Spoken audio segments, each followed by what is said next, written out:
میری گفتگو کا چوتھا اور آخری حصہ، اہل سنت سب ہیں، ہم سب، لیکن ہم میں سے بعض ایسے بھی ہیں جن کی سنیت قائم ہے، لیکن ہر کوئی صاحب طریقت نہیں ہوتا۔ یہ بات بھی اپنی جگہ پہ مسلم ہے۔ مرشد پکڑنا ایک شرعی حیثیت رکھتا ہے، اور روحانیت سیکھنا ایک شرعی حیثیت رکھتا ہے۔ اپنے نفس کی اصلاح کرنا اللہ کا حکم ہے۔ قرآن حدیث اور علم پڑھنے کے لیے استاد چاہیے، عبادت سیکھنے کے لیے استاد چاہیے، نماز روزہ حج زکوٰۃ سیکھنے کے لیے استاد چاہیے، لیکن ان ساری چیزوں کے اندر نیت کا ٹھیک ہونا ضروری ہے کہ نہیں؟ نیت ٹھیک کرنے کے لیے مرشد چاہیے۔ آپ سے کوئی کہے کہ پیر کی کیا ضرورت ہے، تو آپ اس کو کہیں گے جو ضرورت استاد کی ہے وہی پیر کی ہے۔ پیر بھی روحانی میدان میں استاد کے قائم مقام ہوتا ہے، اور نفس کی اصلاح کرنا پیر کی ڈیوٹی لگائی گئی۔ حضرت ابو ہریرہ رضی اللہ تعالیٰ عنہ فرماتے ہیں کہ میں نے نبی کریم صلی اللہ علیہ وسلم سے 2 علم سیکھے، ایک قابل بیان ہے، دوسرا قابل بیان نہیں، ایک علم زبان پر ہے، ایک علم قلب پر ہے۔ اور حضرت خضر اور حضرت موسیٰ علیہ السلام جب دونوں آپس میں ملے تو صحیح بخاری اور صحیح مسلم میں حدیث ہے، حضرت خضر علیہ السلام نے موسیٰ علیہ السلام سے کہا تھا انت علی علم علمک اللہ لا اعلمہ، آپ کو اللہ نے وہ علم دیا جس کا میں ماہر نہیں ہوں، انا علی علم علمنیہ اللہ لا تعلمہ، ایک علم اللہ نے مجھے بھی دیا ہے جس کی آپ ماہر نہیں ہیں۔ بات تو کھڑی ہو گئی، خود موسیٰ اور خضر کا ذکر قرآن میں ہے، اس کی یہ وضاحت حدیث میں ہے، حدیث بھی بخاری مسلم ہے، تو پتہ چل گیا کہ طریقت کو سیکھنا بھی یہ مسلمانوں کے لیے ایک شرعی باقاعدہ شرعی حیثیت رکھتا ہے۔ اچھا، طریقت سیکھنے کے لیے جو بنیادی ضروریات ہیں وہ ان کے فائدے اتنے زیادہ ہیں کہ صرف طریقت نہیں بلکہ شریعت بھی آٹومیٹکلی اس سے آ جاتی ہے۔ سب سے پہلی اور بنیادی چیز ہے طریقت اور شریعت سیکھنے کے لیے کسی عالم کی، پیر فقیر کی، اللہ کے پیارے کی صحبت میں رہنا، یہ بنیاد ہے۔ میرے بھائیو، صحبت سے ہی صحابی بنا۔ صحابی کو صحابی کیوں کہتے ہیں؟ صاد خا الف با یا صحابی، کیونکہ یہ نبی پاک صلی اللہ علیہ وسلم کی صحبت میں رہا ہے۔ علماء لکھتے ہیں صحابہ کا لہو صحبت، اس کو صحبت کا شرف حاصل ہے، فقد صاحب النبی، وہ یقیناً رسول اللہ صلی اللہ علیہ وسلم کی صحبت میں رہ چکا ہے۔ ابھی میں نے امیر معاویہ کا نام لیا تو صحیح بخاری میں حضور کے چچا کے بیٹے اہل بیت کے فرد ان کا قول موجود ہے، امیر معاویہ کو کچھ نہ کہو انہ صاحب النبی، کیونکہ وہ نبی پاک کی صحبت میں رہا ہے۔ یہ بخاری ہے۔ اگر تو یہ بخاری میں ہے اور کہہ بھی اہل بیت رہے تو پھر مان لیجیے اگر جھوٹ بول رہا ہوں تو جھوٹے پہ لعنت، دکھانا میرا کام۔ بات کر رہا تھا لفظ صحبت کی۔ صحبت کا معنی ہوتا ہے صحبت میں بیٹھنا، اور اللہ والوں کی صحبت میں بیٹھ، نبی پاک صلی اللہ علیہ وسلم سے لے کے اب تک یہ سلسلہ جاری ہے۔ ایک نوجوان نبی پاک صلی اللہ علیہ وسلم کی صحبت میں آ کے بیٹھا رہتا تھا، یہ مشکات میں پورا چیپٹر ہے، اس کے اندر حدیث۔ صبح آتا شام کو چلا جاتا، اس کا بھائی آیا نبی پاک صلی اللہ علیہ وسلم سے آگے عرض کرنے لگا یا رسول اللہ میرا بھائی کماتا نہیں ہے، میں کما کے تھک گیا ہوں، یہ آپ کے پاس صبح آ کے بیٹھ جاتا ہے شام کو چلا جاتا ہے، اس کو کچھ نصیحت فرمائیں، یہ کمایا کرے۔ اب بظاہر دیکھا جائے تو معاملہ اور ہے، لیکن نبی کریم صلی اللہ علیہ وسلم نے اس صحابی کو جو آ کے بیٹھا رہتا تھا اس کو سمجھانے کی بجائے جس نے آ کے شکایت کی تھی اس کو سمجھانا شروع کر دیا۔ حضور صلی اللہ علیہ وسلم اس کو فرمایا لعلک ترزق بہ، یہ جو میرے پاس آ کے بیٹھا رہتا ہے نا شاید تمہیں اسی کا صدقہ ملتا ہو، اسی کے صدقے تمہیں رزق ملتا ہوگا۔ مطلب اللہ والوں کے پاس آ کے بیٹھے رہنے والوں کو اس طرح نہ سمجھو، میرے بیٹوں، میرے بھائیوں، میرے بزرگوں، اگر آپ کا وہ عزیز جسے آپ عالم کے پاس بیٹھنے سے روکتے ہیں، پیر فقیر کے پاس بیٹھنے سے روکتے ہیں، آستانے پر زیادہ رہنے سے روکتے ہیں، اگر وہ کسی دن نشے پہ لگ گیا نا، تو پھر آپ اسی زبان سے کہو گے یار یہ دے چنگا سی اوتھے ہی جاندا رہتا، پھر قدر آتی ہے۔ یا کسی اور بری خلت میں پڑ گیا تو پھر قدر آتی ہے کہ اللہ والوں کے پاس بیٹھنے کے کیا فوائد اور فیوز اور برکات ہوتے ہیں۔ اچھا، ایک صحابی تھے، بخاری میں حدیث ہے، نبی کریم صلی اللہ علیہ وسلم کے پاس بیٹھے تھے، کسی نے آ کے کان میں کہا باہر تمہارا اونٹ بیٹھا تھا وہ چلا گیا۔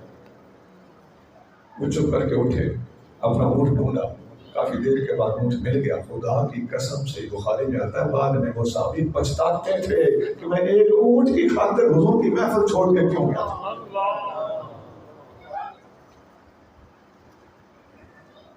میرے بھائیوں، مجھے ایک شعر یاد آ گیا، شاہ عبداللطیف بٹائی کا شعر۔ شاہ صاحب فرماتے ہیں، صحبت سپرنجی یا بن بڑی آج، نماز کج قضا وقت برائن سنجو۔ یہ سندھی ہے۔ فرماتے ہیں محبوب کی صحبت اتنی قیمتی چیز ہے کہ اس کی خاطر ایک طرف حضور کی صحبت ہے، ایک طرف نماز جا رہی ہے، تو فرمایا حضور کی صحبت اختیار کرنا چاہیے، نماز جاتی ہے تو جائے، کیوں؟ وقت برائن سانجڑو، نماز کا وقت واپس آ سکتا ہے، حضور کی صحبت قضا ہوگی، ساری زندگی نہیں مل سکے گی۔ نماز کا وقت واپس آیا تھا نا، تو اس کی طرف اشارہ فرما رہے ہیں۔ وقت برائن، وقت کو واپس لانا، سانجڑو آسان ہے۔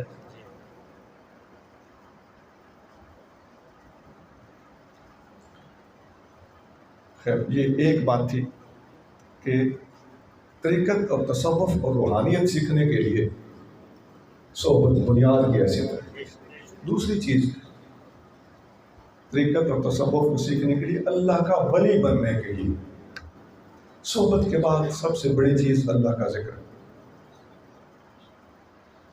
اور یا فرماتے ہیں الذکر منشور الولایت، امام عبدالوہاب شعرانی کا یہ بات ہے، الانوار القدسیہ، کہ اللہ کا ذکر ولایت کا منشور ہے، کثرت ذکر۔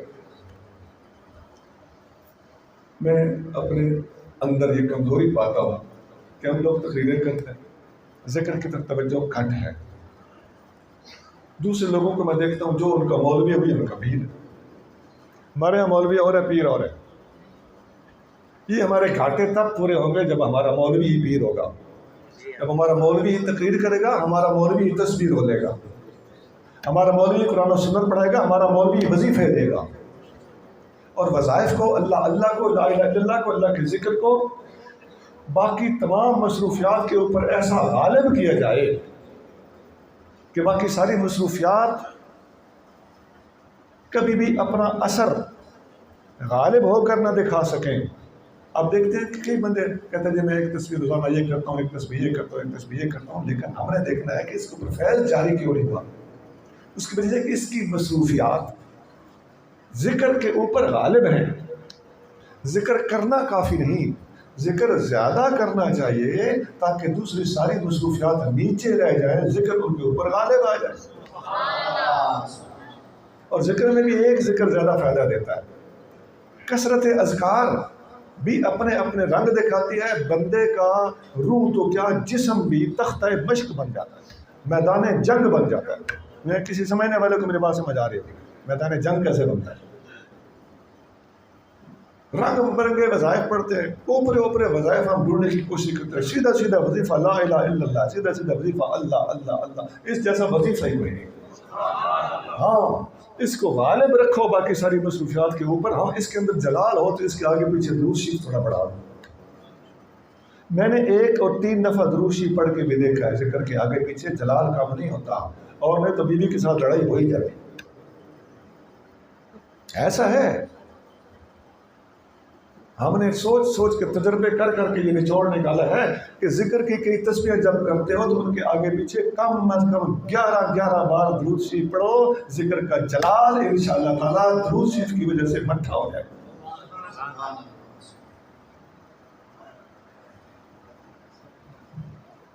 یہ دوسری بات بتا رہا ہوں. پہلی بات کیا ہے؟ ولی کے لیے صحبت ضروری ہے. نمبر 2، ذکر کی کثرت.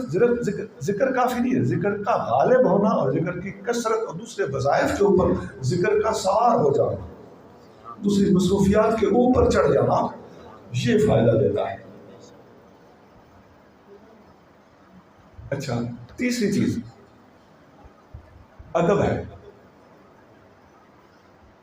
جس کے اندر ادب نہیں وہ صاحب طریقت خدا کی قسم نہیں بن سکتا.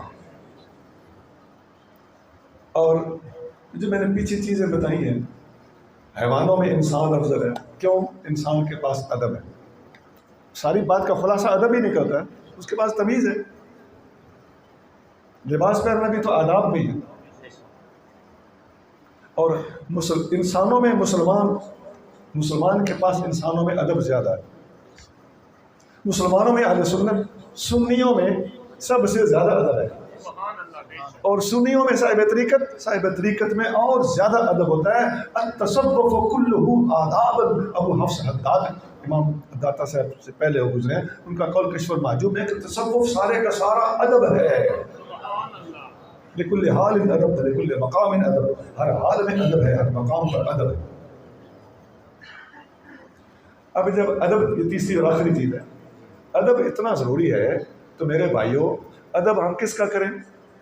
ایک سوال اٹھتا ہے، میرے بھائی استاد بھائی کا ادب، پیر بھائی کا ادب، استاد کا ادب، پیر کا ادب، ماں باپ کا ادب، ہر ولی کا ادب، اپنے سے بڑے کا ادب، سفید داڑھی کا ادب، اپنے سے پچھلی صدی والوں کا ادب، تمام اہل بیت کا ادب، تمام صحابہ کرام کا ادب، نبی پاک صلی اللہ علیہ وسلم کا ادب. کلہ آداب. تصوف سارے کا سارا ادب ہے. گھوم پھر کے دیکھ لو، لوگوں کے سر پہ قرآن رکھ کے دیکھ لو، ان سے الف لو، تمہارے دل میں ادب ہے سب کا. کسی نہ کسی کے خلاف ضرور ٹیں ٹیں کرتے ہوں گے. امام غزالی نے ایک بڑی خوبصورت بات لکھی، الاقتصاد فی الاعتقاد. امام غزالی کی کتاب، چھوٹی سی ہے، بڑی نہیں، عقائد کے اوپر کتاب.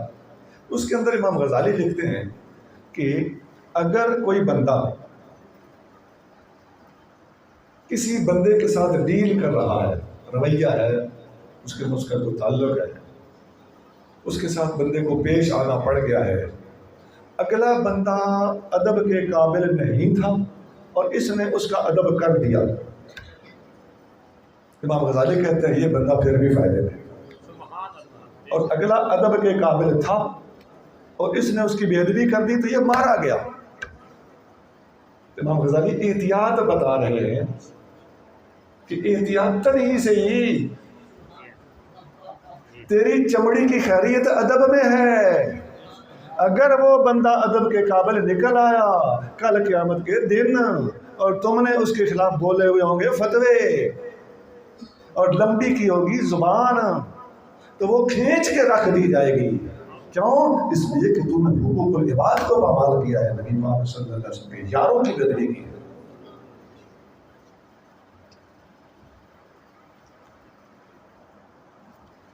اچھا،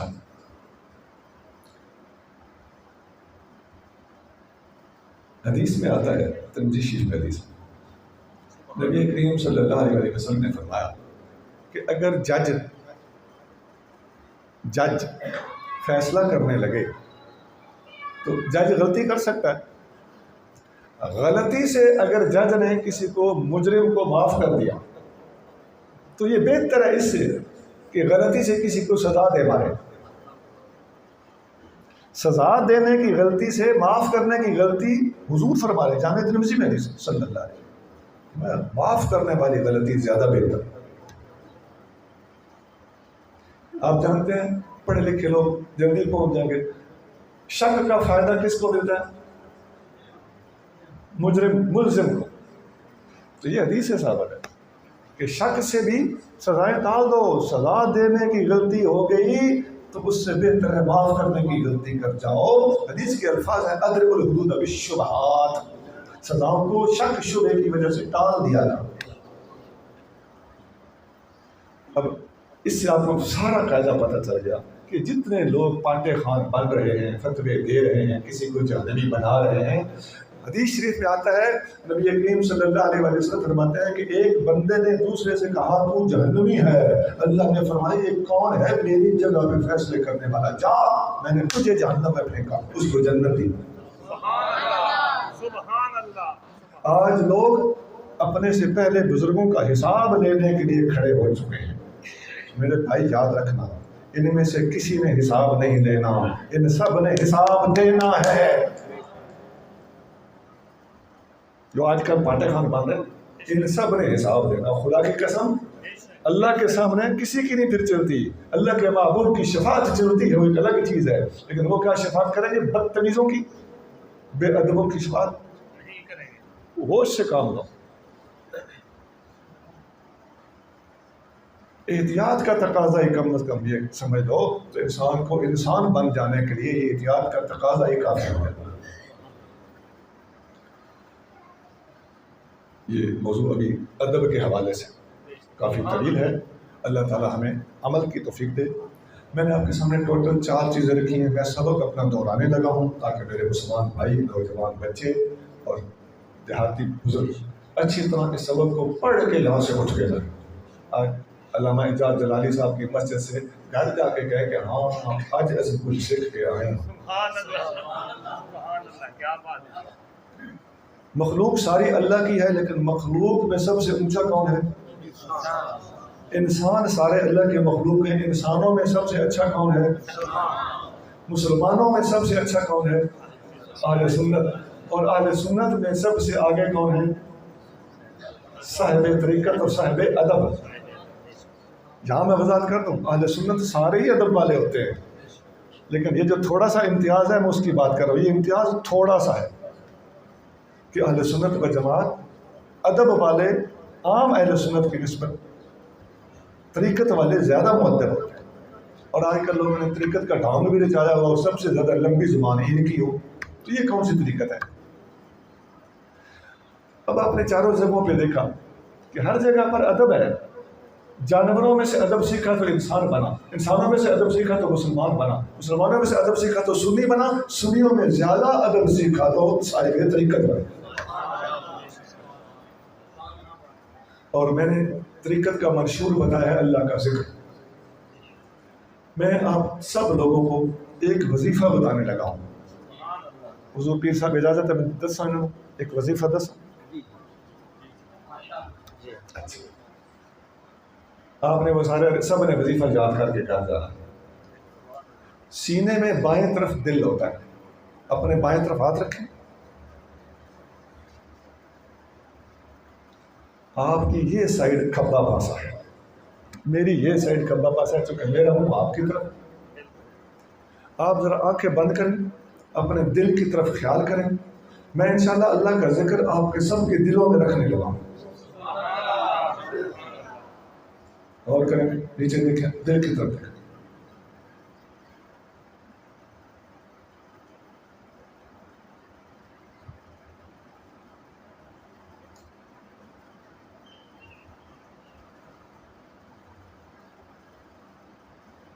آنکھیں کھولیے، پڑھیے بسم اللہ الرحمن الرحیم، لا الہ الا اللہ۔ یہ ایسے پڑھنا ہے۔ حدیث شریف کہتا ہے نا کہ ہر چیز کو صاف کرنے کے لیے ایک آلہ ہوتا ہے، دل کو صاف کرنے کے لیے آلہ اللہ کا ذکر ہے۔ اب آپ کا دل صاف کرنے والا آلہ بتانے لگا۔ جب لا الہ کہیں تو دل میں سے یہ سوچیں ہر چیز سیدھے کندھے کی طرف، سچے موڑے والے پاس ہے، نکل گئی۔ لا الہ کا معنی کوئی خدا نہیں، ریاکاری، تکبر، حسد، لالچ، بغض، ہر روحانی بیماری لا الہ کے ساتھ دل میں سے نکال کے سیدھے کندھے کے بعد پھینک دیں۔ اور جب الا اللہ پڑھیں تو سوچیں ایک اللہ کا نور سیدھے کندھے سے چلا، آپ کے سینے کو روشن کرتا ہوا آپ کے قلب کے اندر یعنی دل کے اندر داخل ہو گیا۔ لا الہ دل صاف، الا اللہ صاف، دل میں اللہ کا نور داخل ہو گیا۔ کلمہ پہلے بھی پڑھتے ہیں، آج ذرا اس طرح پڑھیں، میں نے 3 بار کہلوانا ہے۔ پڑھیے لا الہ الا اللہ، لا الہ الا اللہ، لا الہ الا اللہ محمد رسول اللہ صلی اللہ علیہ وسلم. پوری تسبیح پڑھنی ہے، آخر میں ایک بار پڑھنا ہے محمد رسول اللہ صلی اللہ علیہ وسلم. پھر دوسری تسبیح پڑھنی ہے سیدھے کندھے سے قلب کی طرف پڑھیں الا اللہ الا اللہ الا اللہ محمد رسول اللہ صلی اللہ علیہ وسلم. پھر تیسری تسبیح پڑھیں سیدھے کندھے سے قلب کی طرف اللہ اللہ اللہ جل شان. پھر چوتھی تسبیح پڑھیں قلب کے اوپر آواز لگائیں ہو ہو ہو ہو حق. بس یہ 4 تسبیح ذکر پندر سوکھا یہ آپ نے صبح شام ذکر کرنا ہے. ذکر سے پہلے 11 بار قل هو اللہ شریف پڑھ کے سورۃ اخلاص نبی کریم صلی اللہ علیہ وآلہ وسلم کی خدمت میں اس کا ثواب پیش کر دینا ہے. آپ صلی اللہ علیہ وآلہ وسلم کے ساتھ ساتھ تمام انبیاء علیہ السلام، تمام اولیاء، خاص طور سے ذوالقرنین سب کو اس سارے ثواب کریں.